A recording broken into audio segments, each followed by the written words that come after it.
with regarding the MCR, we have to do a self-assessment section of the MCR.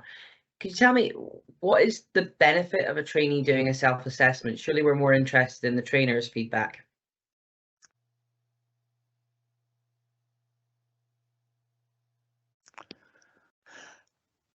I mean, I can see that, but for it to work and work well,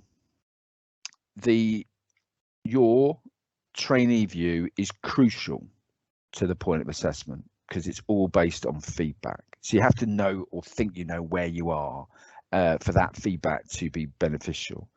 And it's important for you to consider all of the issues.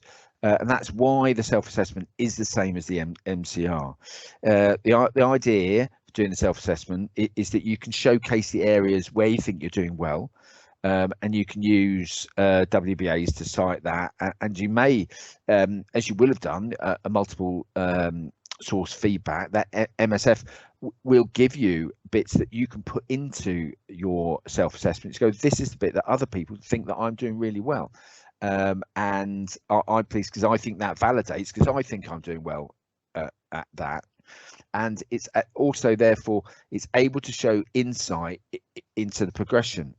It's that you can't do it wrong, and the idea about getting the feedback, if there's a discrepancy between your self-assessment, I say any trainee self-assessment, and the MCR early on in training, then that can be a good thing, because it may be there's a misinterpretation on either side about the levels that you're assessing.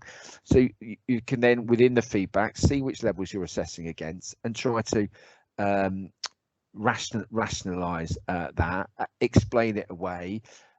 For many trainees, they think that they should be able to do more under indirect supervision, or without any degree of supervision, and realize from a consultant's and trainer's perspective what they mean by indirect or direct supervision.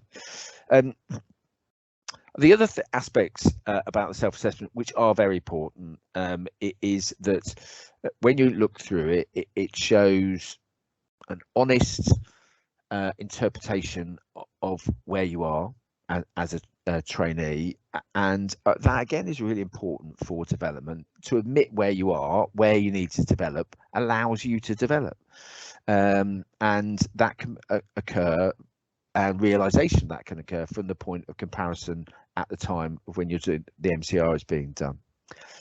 I said we'd come back to it. I think the self-assessment is really important from a training point of view, because if you can compare yourself to where you should be against the curriculum, it's a perfect gap analysis. So start, what do you need to do to develop? How are you going to do it? The how are you going to do it is going to come back from the feedback conversation, but the where you are is is that self-reflection. So compare your portfolio against the appendices talked about before. So 3, section 4, 5.4. See what PBA requirements were or are. See if they have changed. If you've done them before and that's now been enhanced, you may think, well, it's not possible for me to go back and redo that from previous placements, but you can write that in your self-assessment. You can raise that point. That point will be discussed in the feedback. That point can be addressed in the MCR. So you don't necessarily need to go back and say, well, I've got to go back and do another level PBA 4, whereas your trainers will see that you've done it previously. So I know that some, say, plastic surgeons, they know some aspects about burns per se.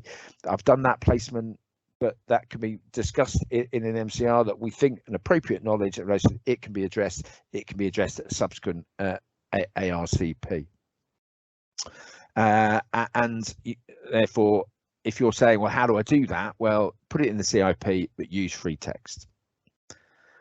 When you're discussing the gap analysis with your AS at your objective session, you can ensure you then get an action plan to address any of those points.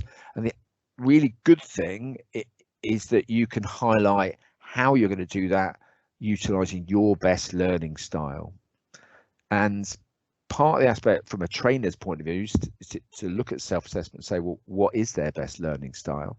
And sometimes The trainee just has to tell their supervisors what their learning style is, and that would come away from their objective settings and the feedback sessions. The AES's job to go to the colleagues and go, let's try and do this differently. This is the best learning style.